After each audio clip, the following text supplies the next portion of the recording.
I have tremendous respect for women. Are you a feminist?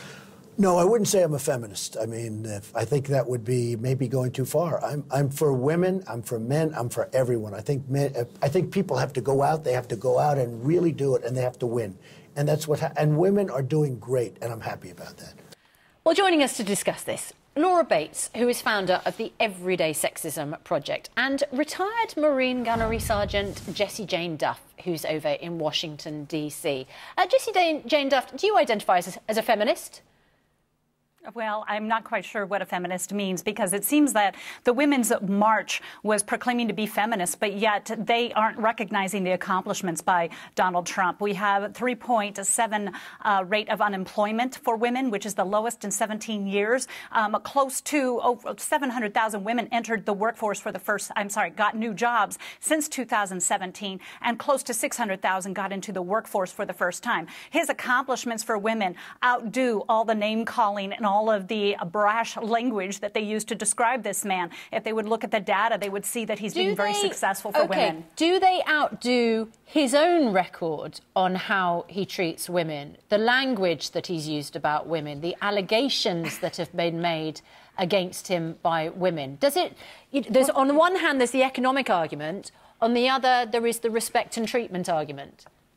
Okay, well, let's look at this very fairly. There's a lot of U.S. presidents that had horrible records towards women, but yet were praised by the left, such as President Bill Clinton. All these women who supported his wife never recognized that she had admonished and treated the victims that he had been accused by as if they were... I totally of course accept, she didn't, I but let's totally be accept fair the criticism of previous presidents, but we're talking about the current president. Exactly. Well, let's look at, but then let's be fair about it, because the left has gone after this man harder than they ever did with LBJ, who was known for civil rights, and President Clinton. We have to be fair, and they have never been fair. They have always gone after those that are on the right. OK, Laura Bates, let's bring you in. I mean, Donald Trump, he was trying to wrestle, really, with this whole area, clearly. He did say he believes in gender equality. He believes in women being safe, particularly in the workplace.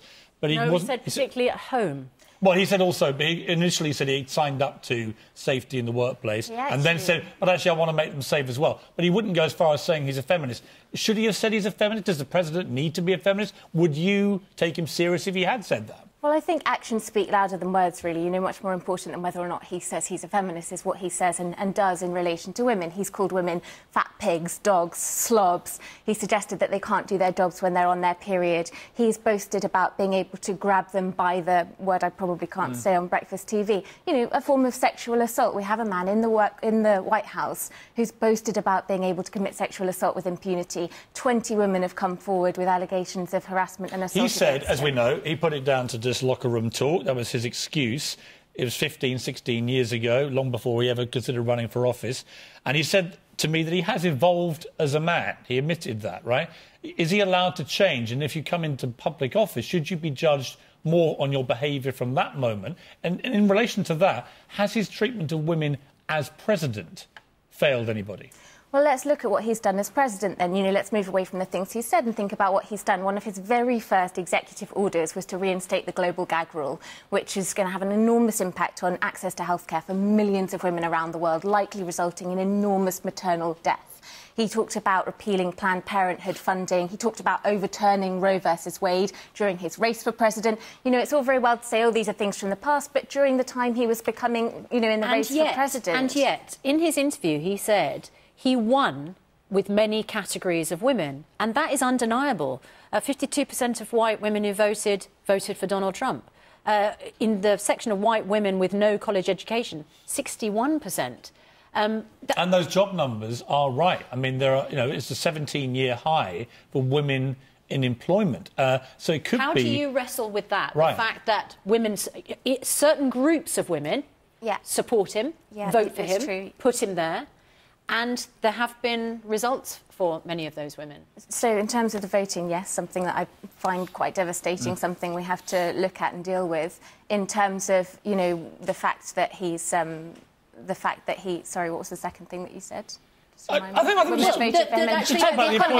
terms of the economy, Yeah, in terms of the economy, it's great that the economy is doing well, an uptick that we know started under Obama, and obviously that will be having benefits for everybody in the economy. He's now picking particular groups out of that and saying, it's good for them. That's great. You know, if the economy is doing well for women, that's fantastic, but that doesn't for 1 second excuse and paint over all of these other issues. OK. It's interesting, this thing about Nigel Farage said he didn't identify as a feminist. He didn't know what it means. It was interesting, Jessie Jane, final word to you. You also said you weren't entirely sure what it means. Has feminism, do you think, been hijacked by radical feminists to, you know, drift more into a kind of man-hating environment that many feminists feel comfortable with? I think you hit the nail on the head. I mean, when you look at the language that they're using and the T-shirts that they're wearing at these protests, they pretty much disgust me. They don't represent all men, all women like me. Let's understand that just groupthink is not what women do. Women all have unique needs. These tax cuts, 60% of it is going to families. That impacts women. Women's issues are national security. We're improving on that. We're defeating terrorism. We're defeating MS-13, which is a radical gang.